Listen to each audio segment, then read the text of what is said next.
बरणीत ठेवलेले जिरे, मोहरी, तीळ, शेंगदाणे, मसाले यांच्या प्रत्येक बरणीमध्ये स्पेशल वेगवेगळा चमचा ठेवावा, म्हणजे ओले हात लागून वस्तू खराब होणार नाहीत. केव्हाही वस्तू लागेल चमच्याच्या साहाय्यानं घ्यावी. लाकडी वस्तूंमध्ये खूप झुरळ होतात, म्हणून चौरंग, पाट अशा वस्तू 10 दिवसांनी उन्हात ठेवाव्यात.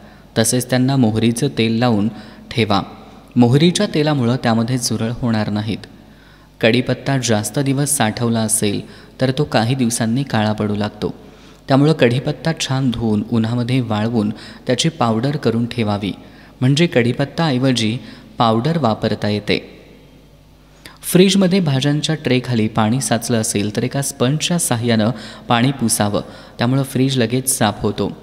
कपड्यांवरील तेलाचे डाग काढण्यासाठी डाग पडलेल्या ठिकाणी थोडेसे पेट्रोल टाकून हाताने चोळा. त्यानंतर कपडे स्वच्छ साबणाने धुवा. तेलाचे डाग लगेच निघतात. पांढरे तीळ खराब होऊ नये म्हणून तीळ मंद आचेवर गॅसवर गरम करावेत. ते थोडेसे खरपूस भाजून मग एका हवाबंद डब्यात साठवून वर्षभर खराब होत नाहीत.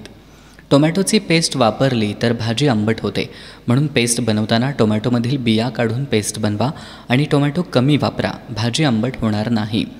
रात्री कोणतेही उपाय केले तर झोप येत नसेल तर आवडत नसलेल्या विषयाचं पुस्तक वाचा, त्यामुळं तुम्हाला बोर होईल आणि लगेच झोप लागते. भाज्या फार बारीक कापू नयेत, त्यामुळं त्या जास्त शिजून त्यांचा गोळा होतो. तसंच दिसायला देखील बरोबर ते दिसत नाही. कोणत्याही गोड पदार्थासाठी मनुके कापताना हात आणि सुरी दोघेही चिकट होतात.